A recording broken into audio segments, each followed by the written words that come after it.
My name is Ken Schwartz of Precise Knife Sharpening, and today what I'm going to do is to be introducing you to an upcoming Nubatama stone. Up until this point, the Coarse stone in the series is this absolutely wonderful 60 grit stone. But today I'm going to be introducing you to a future stone of the series, the 24 grit Nubatama stone.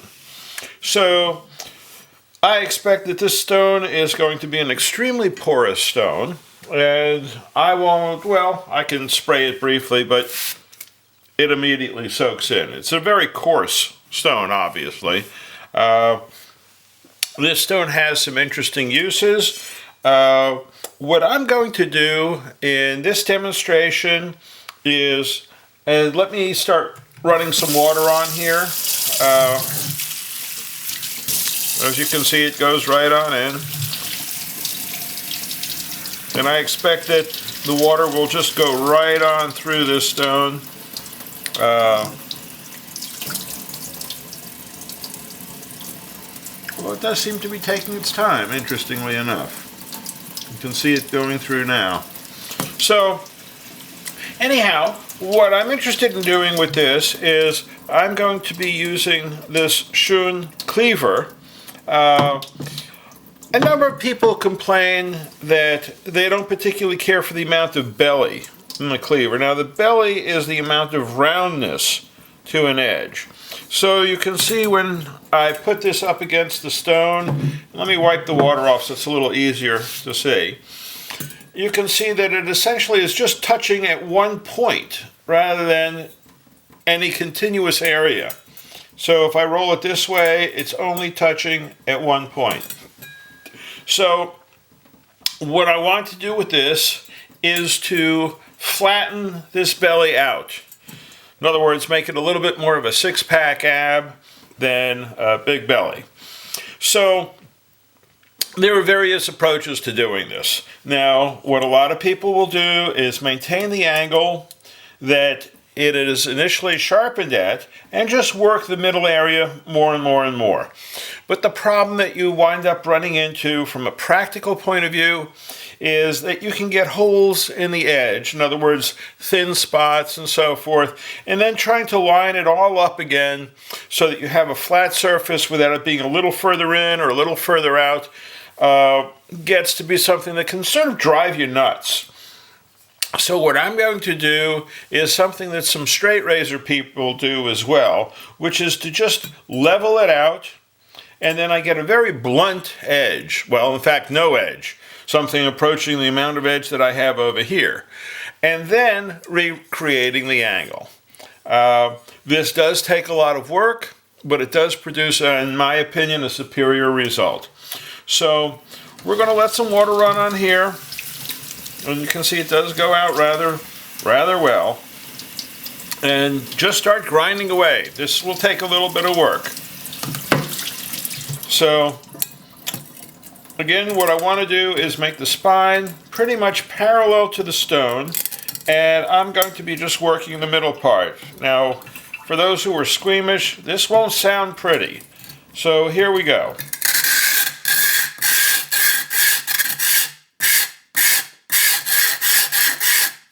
So you can see already that edge is gone. And interestingly, you wind up with a burr on both sides at the same time. So, all right, here we go. Let's see how well this stone holds up to this brutal treatment.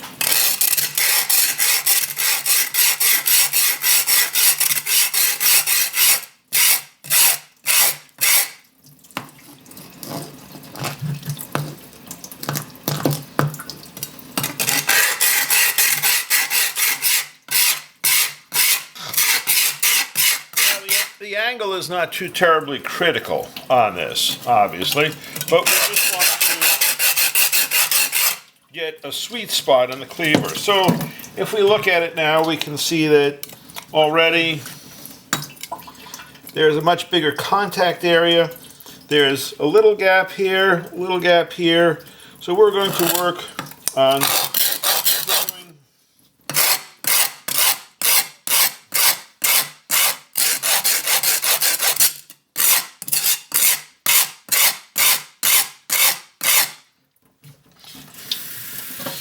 Now, sometimes you just got to get the rough stuff out, and that's exactly what this stone is for.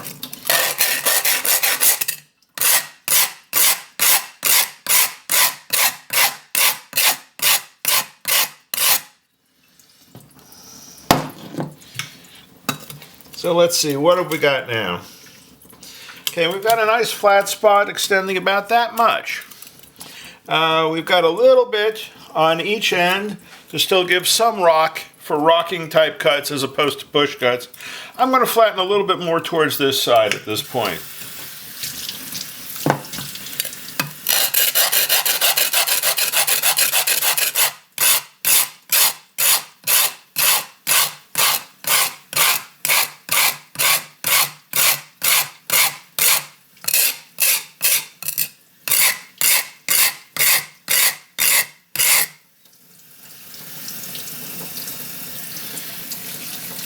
I'd imagine everybody is cringing quite a bit, but I'm going to work a little bit more right over here.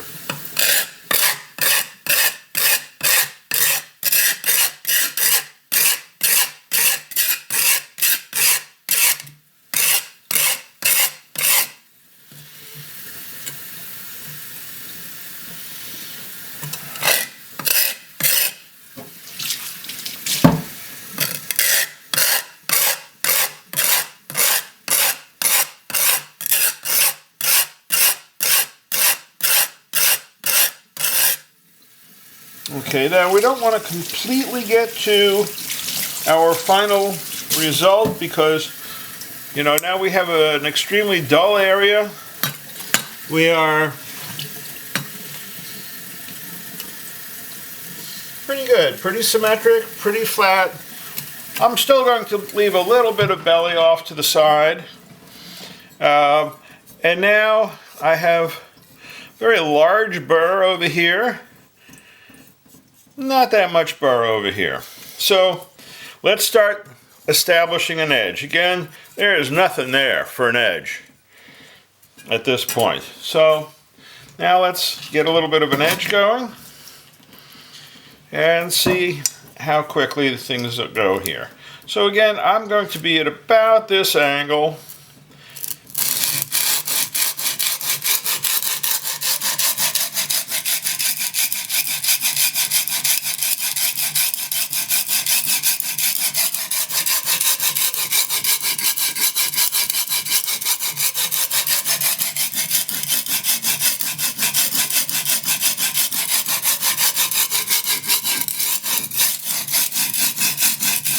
And you can see the metal is just flying off this thing.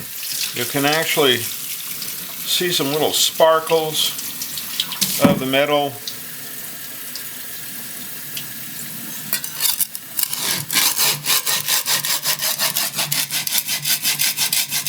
Even with this extremely coarse stone, this may take a little longer than you would expect on a video. It is labor intensive, but I wouldn't dream of doing this with a finer grit stone.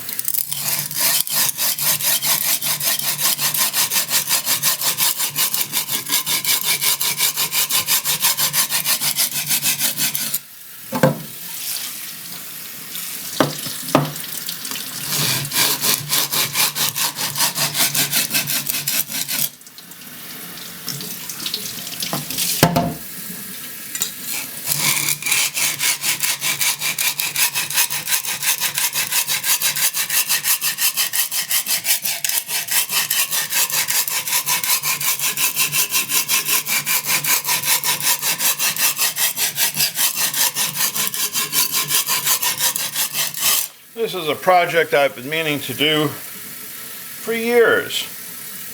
And when I saw this stone and I saw this, I thought, what a perfect combination.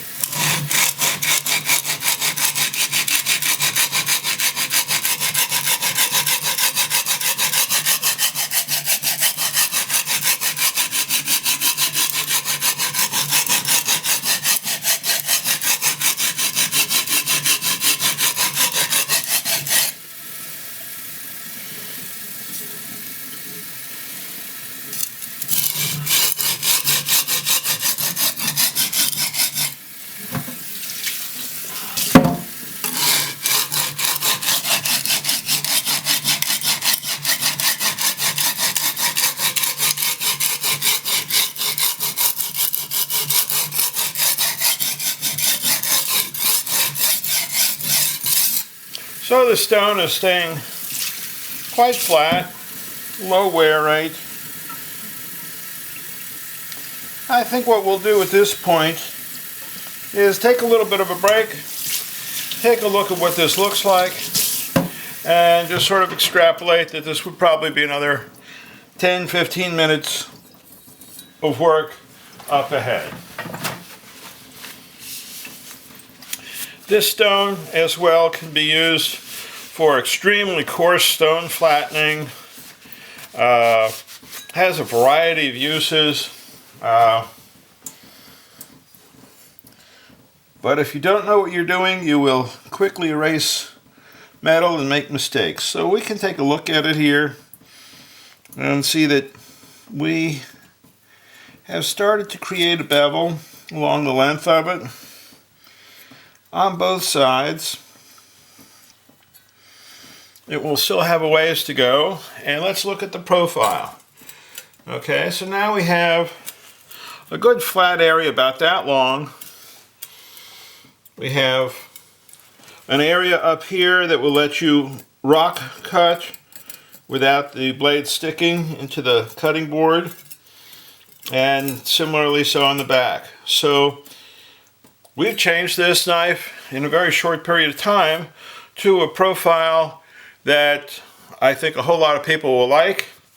The cleaver is basically a very good cleaver, and we've now changed this into something that should suit both a lot of home and probably a number of professional chefs as well. Thank you for your time.